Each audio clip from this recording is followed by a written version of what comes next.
Thank you for joining us for this short briefing session on the Explore project. Explore has been shaped by two main factors. Firstly, in normal times, which hopefully will return soon, it's estimated that churches in England attract around 30 million visits, with 10 million or so of those being to cathedrals.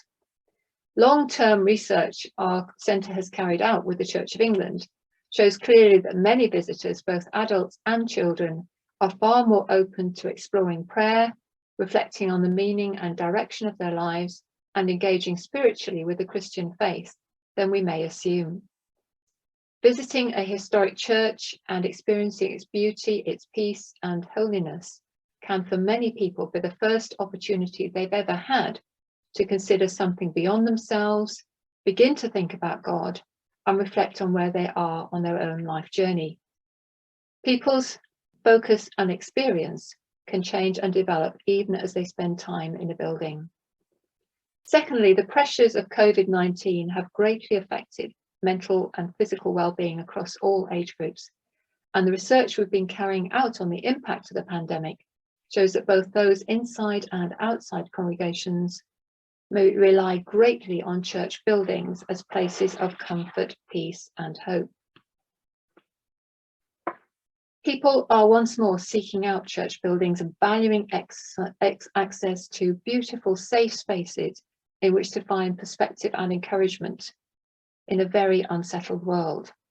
So such visits create a huge opportunity to encourage large numbers of people to explore faith, whether through developing a relationship with the church visited or finding churches nearer home with whom to continue their spiritual journey.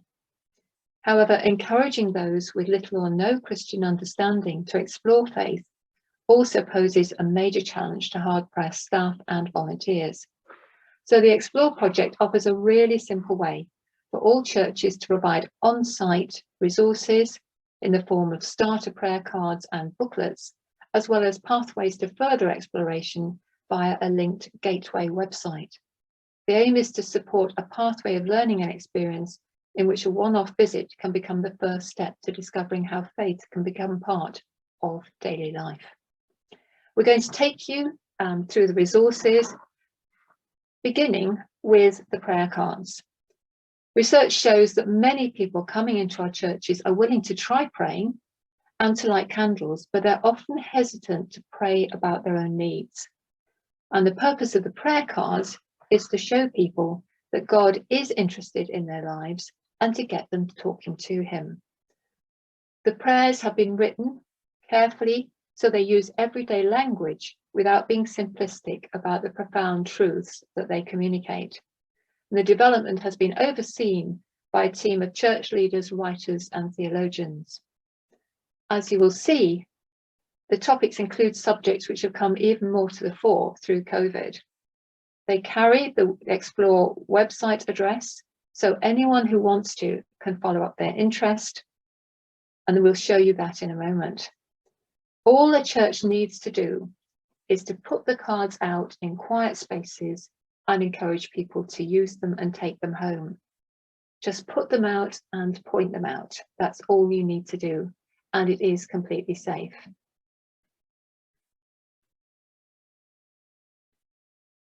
You have display stands which have been specially designed, and you can choose to use those, or you can choose to put them in a basket or on a shelf, whatever works for your church.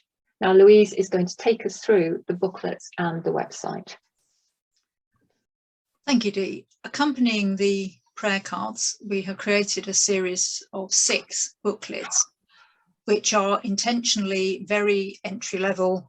They are relatively short, they are 48 pages in total, but the text is richly illustrated, and as you can see, they have been written by people with a variety of experience relevant to the topic. We have deliberately given them titles that address some of the questions that we know people in churches and cathedrals are frequently faced with, but which they often feel ill-equipped to actually answer. So the booklets take people through these key topics. Is there something beyond death? Why do so many bad things happen? And so on. They present what Christians believe, about these different topics, but they also give people the opportunity to explore them without any prior knowledge whatsoever, and crucially, not assuming that they have already signed up to the beliefs that are being expressed. So if we look at some of the booklets now, you will see that they have images which are deliberately rooted in everyday life. Again, in our research, we found that if the images were too overtly church related, it was difficult for people at that very early stage in their journey of faith to relate to them. We've also taken care to make sure that the images used in the booklets are as diverse as we could make them. So we try and represent a reasonably broad range of individual experience, as well as a number of images of the natural world. As you can see here, there is on the left the rainbow, a universally recognised symbol of hope and future. And on the right, we have a pathway where you can see where you've been, but deliberately the future is somewhat misty. You'll also see that the series is grouped together with this strapline, looking for answers, big questions from a Christian point of view. So it's very explicit and clear to people what they are picking up and what they are getting into. But the images that we have used, we hope will allow people to see people that look like them or in situations that they may recognise. It also gives people the idea that there is something to explore. As you can see here, somebody looking into the distance across a lake, somebody else having followed some footsteps and stepping stones, looking into a distant future. The booklets, as I've said, are 48 pages long, and if we look at the inside of some, you'll see that they are richly illustrated with a variety of deliberately secular images, as well as quotes from people that we've spoken to in the course of our research. So we hope that in this way, these will provide a way for people to connect with them wherever they are in terms of their own exploration. They also contain quotes from the Bible, all of which are fully referenced, and usually which are drawn from particularly accessible versions. But the version used is always credited in the booklet, so it's absolutely clear where the quote has come from. These all link back to the website, which you can see the structure of it here, and which I'll take you through in just a moment. We divided it into two sections. On the left-hand side, what we've called Discover, which are general topics with the titles you can see here. So an introduction to exploring Christian faith, exploring the Bible, exploring pilgrimage, exploring churches, cathedrals, and so on. On the right is the heading Questions, which these are not copies of the booklets, but they introduce people to the booklets and summarise many of the issues covered in them. The website will also have a link for people to be able to buy the booklets if they so wish. And as I've said, the booklets are deliberately structured in a question-led way that requires no prior knowledge. So I will show you now the website and how it works. So I'm hoping that everyone can see that. So on the home page, we have these two sections here, each of which has a short introduction and then the opportunity to explore more. There are also tabs at the top for people to navigate their way through. So if, for example, we click on Exploring Christianity, you'll see that they are short sections broken up with images, simple but not simplistic, introductory on the assumption that there is no prior knowledge required. So the highlighted words, for example, will open up a short glossary explanation. So if somebody isn't familiar with the term resurrection or might have heard it, doesn't really know what it means, they can easily find that out. All the images obviously are credited and tell you where they've come from.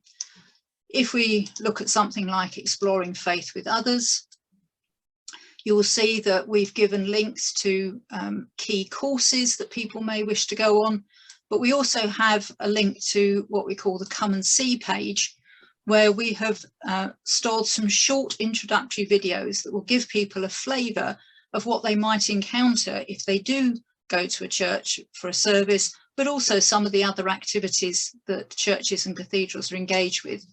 The website has been overseen by the Church of England, but is actually non-denominational. We include information relating to many other Christian denominations.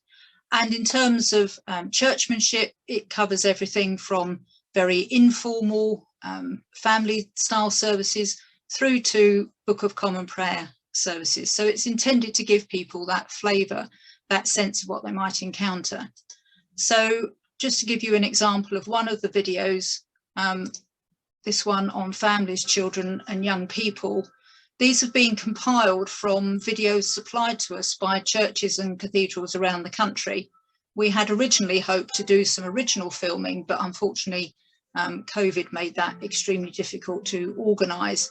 So we have been very grateful to be allowed to use existing images and videos that we've put together under these different topics that just give people that introductory sense of what is involved and reassure people that if, for example, they have children, that we expect children to enjoy themselves and to be moving around and not to be sat like little statues quietly in a pew. So this will just give people a flavour of some of the activities they might encounter. Some will obviously appeal more to some people than others, but it's crucially showing people what will happen if they pursue this, what will be there if they choose to go back. Most of the videos are accompanied by a simple music soundtrack. There are one or two that do have spoken word, where it is particularly an interview with someone talking about their experience. But it's very much the idea that it's just giving people that taster of what they will find if they venture into a church of any style or any churchmanship.